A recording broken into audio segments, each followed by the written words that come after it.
Yeah. What?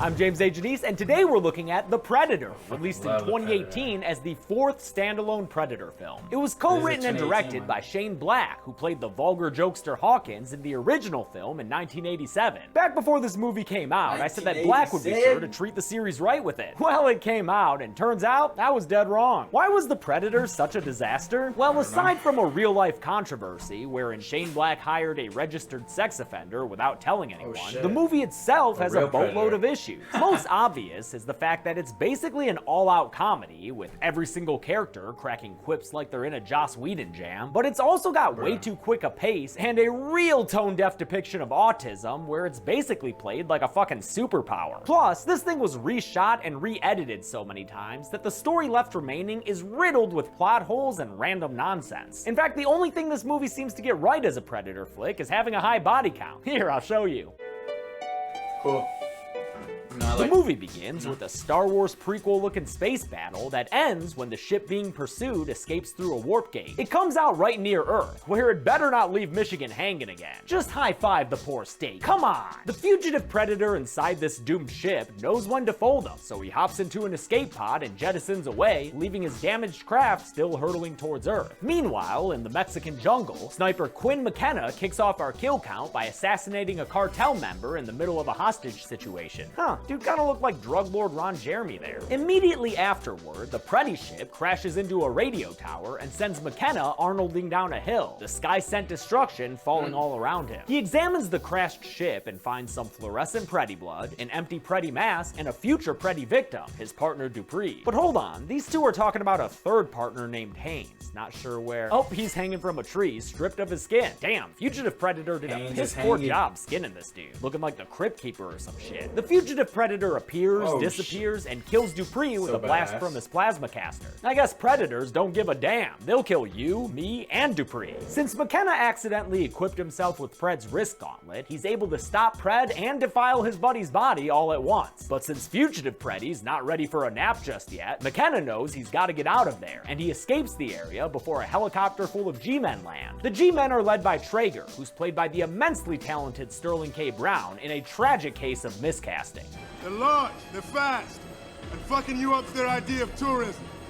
McKenna unlocks the secret to Yautja invisibility, which is this, ball, I guess, then swallows that ball for safekeeping and has the rest of the Pred gear mailed to a P.O. box. It winds up at his house instead, right into the hands of his son Rory, played by professional damaged kid character actor Jacob Tremblay. Rory is somewhere on the autism spectrum, and thus he gets bullied at school by Philistines who can't respect a good game of chess. Don't worry though, since Rory is movie autistic, he's rocking them Rain Man skills. His condition apparently also allows him to figure out alien technology, because after he opens the box to find a Preddy, because he's the one that lives, right? We all know that. Pocky Jockey's one of the... Actually, unless you're playing Until Dawn, right? Yo, should I play a game like that? Because I watched Until Dawn. Like, I didn't play that game, but I watched the walkthrough. Helmet and the wrist gauntlet, he just cruises through the Pred OS without a tutorial like he's a Michael Fassbender android. Should have used a proxy though, kid, because all that beep booping attracts the attention of the alien ship that was pursuing the Fugitive Predator in the beginning, and now the other Preddy pilot is scanning for targets. Quinn McKenna winds up captured by G-Men at the VA. Wait, wasn't he in Mexico? When the fuck did this happen? I guess there was a scene showing his arrest, but they deleted it. Why? Why would you delete that? The government boys get McKenna to sound crazy by tricking him into talking about aliens, and that gives them an excuse to stick him on a bus with the so-called loonies. Hope you're ready for some overacted character work, because this bus is full of it. The two chief offenders are Thomas Jane, last seen on the kill count in The Mist, playing a dude named Baxley, who's got a real bad case of movie Tourette's. Fuck you, motherfucker! And sadly, as much as I love him, Keegan-Michael Key, who just hams it up way too much as the crass jokester Coyle. How do you circumcise a homeless man? Here it comes.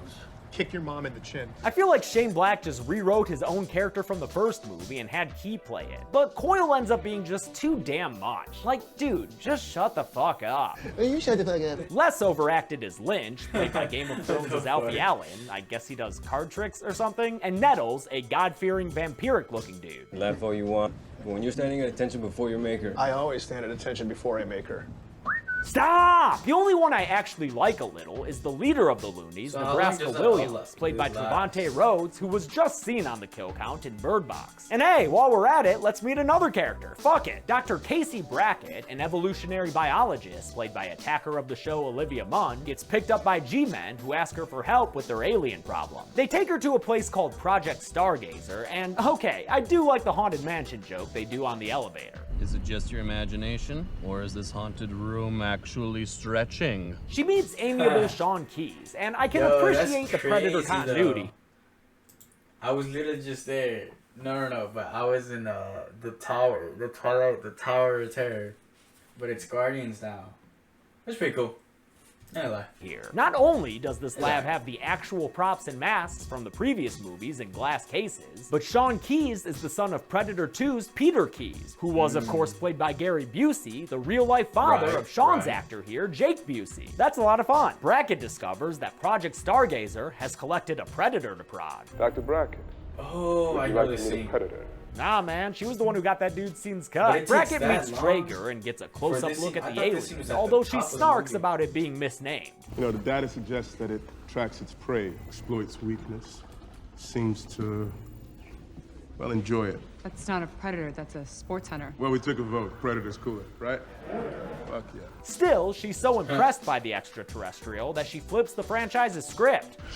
One beautiful motherfucker. Oh man, do we have another interspecies shipping on our hands? Apparently Brackett's boyfriend here has human DNA in him, and Project Stargazer wants to know how. You want to know if someone fucked an alien. Okay, yep, we are already sliding way too hard into humor here. After the military detects that impending predator ship, alarms go off in the science bunker, and during the noise and confusion, the fugitive predator wakes up, not in the best of moods, and breaks free to bolster our kill count. His first batch of victims includes 6 people, a woman he uses as a body shield against the bullets coming his way, a dude who falls down randomly to some gunfire in the back there, a guy who gets backhanded across the room into science stuff, a dude who gets a knife tossed into his forehead, a guy that Pred kills kinda lazily as he moves on, and finally, a dude he tosses into a window. With that much blood, I think that guy's dead. The Predator heads out into the hallway and kills another guy by breaking his back against a wall, then uses Damn. that dude's gun to mow down 3 more victims, 2 in the hallway and 1 at the top of the stairs. He's Then he just- grabs one of the Preddy masks they have on display and looks through it, which somehow lets him see through the eyes of the mask Rory has, and then track down his personal info so he can dox him? What's even going on here? Since when is this a thing? As the Looney Bus happens to pull up to the science lab, weird security cam style shots show us more kills. There are 3 dead bodies in this hallway right here, and 2 in the stairwell. Oh, make that 3. 3 in the stairwell, for 6 total. Then, as the bus occupants wonder what's going on, they see another kill. This dude thrown from the rooftop to his death on the ground. Splat. Damn, it's I already do at like the 20. bouncing helmet after he lands. McKenna points out the Predator running around on the roof and tells the Loonies it's the same alien he saw in Mexico, and that he wants to kill it for taking out his partners. They stage a distraction involving more shithouse jokes from Coyle. Hey, Baxley,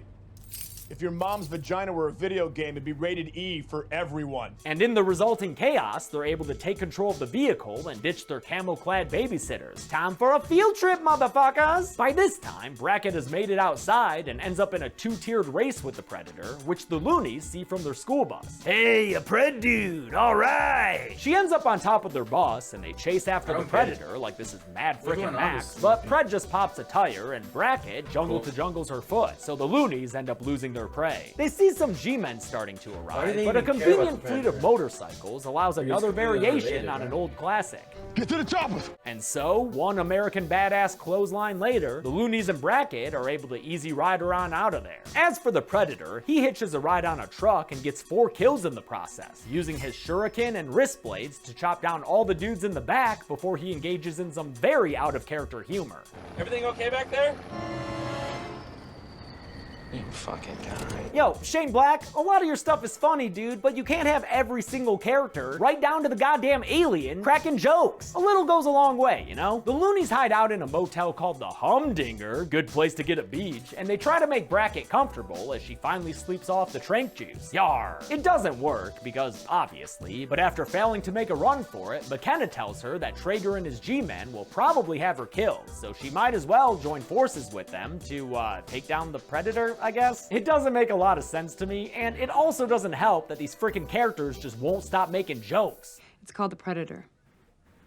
It hunts people for sport. Technically, it's not a predator. It's like kind of a... Thank you. McKenna realizes that the Predator's probably looking for the gear he stole, this which movie is kinda hurts currently to with watch. his son. Rory ends up using the honestly. mask to get a little exposition in the form of a holographic movie. Uh-oh, looks like some other Predators have been making an ultimate Predator using mad science. That experimental parole Predator has landed on Earth by now, and he sends out some Preddy dogs to track down his fugitive brother. McKenna gets home and finds that the box of Preddy gear is empty, so he tells his wife Emily, played by Yvonne Strahovski, that they need to go find Rory, because that kid be walking around trick-or-treating with a Preddy mask taped to his head. Before they head out, though, might as well have another scene of the loonies being cartoon characters while they make jokes about Emily's artwork. They're my unit. They're soldiers. Oh, there's his unit.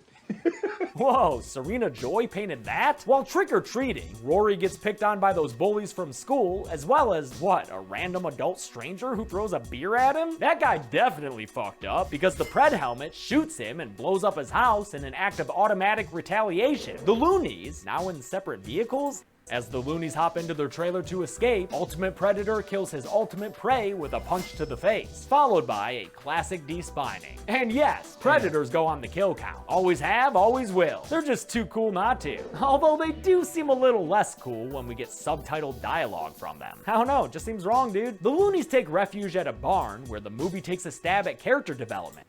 Predator randomly crashes through the floor and kills them both with his wrist blade. One through the floor, which looks pretty bad, and the other in a much more savage way, shanking him a bunch of times in the gut. Wait a minute, Damn. this computer doesn't even have Steam installed. What I even and gets bitten by the Ultimate Predator? Oh, decapitated. And yep, there's our Ultimate Preddy boy, I guess. Isn't he handsome, Traeger? More action and gunfiring commences, with Traeger now using the shoulder-mounted plasma caster. And Ultimate Predator keeps the kills coming by blowing one dude all to pieces with his wrist blade projectile. Oh, no, we don't need to see that in slow motion. It's not good enough for all that. They eventually manage to cover the Predator with some flammable dust and light him up with a gunshot. Baxley senselessly leaps onto this mountain of flaming alien, causing Traeger to laugh at him before this happens. Yo, what the fuck? Did Traeger just die? Sorry, I blinked and missed it. Wasn't he supposed to be an important character or something? God damn, movie, get your shit together. The Predator throws Baxley against a tree, causing a branch to impale him through the back, then shoots another wrist blade into Coyle's side before falling backwards off a cliff. Bye! With the two bestie loonies, both mortally named. I guess you'd call it the Predator Killer. The Predator Killer is this thing, which attaches to a guy and preds him up in a complete ripoff of Iron Man. Did Shane Black steal a graphics package from the Iron Man 3 editing bays or something? The movie That's pretty ends bad. with some action hero lines that are just as awful as the rest of this shit. That's my new suit, Bubba. Carnage counts? Hope they got it in 42 long. Probably How watch many that people were later. killed by the Predators in The Predator? Let's Next find time. out and get to the Predator. Or the numbers. Get to the numbers. There were 58 kills in The Predator, the second most of the series. The victims included 55 men, only a single woman scientist, one regular-sized Predator, and finally, one big-ass Ultimate Predator. Great to see those key lime wedges back in the pie chart, right? With a runtime of 107 minutes, that left us with a kill on average every 1.84 minutes. I'll give the Golden Chainsaw for coolest kill to What is this? Carnage count, yeah. Mega Snake. Banana Splits movie. Alright, yeah, we'll watch this next time. Alright, y'all. Alright. Alright.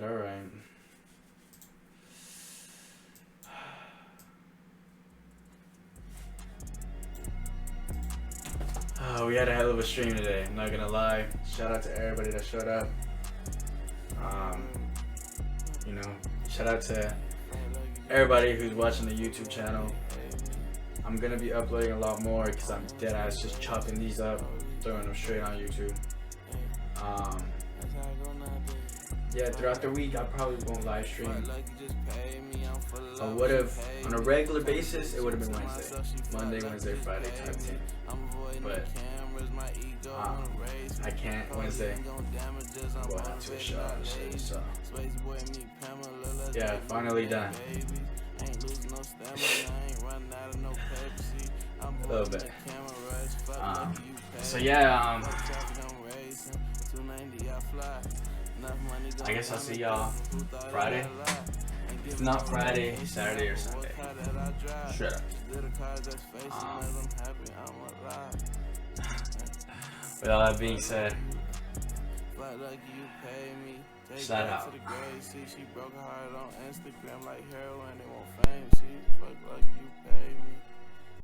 Yeah, I've been there, yeah, I need that. Need to speed, the need to party, the need to call me all night, long nights, blinded lights, life fast like too fast, fast.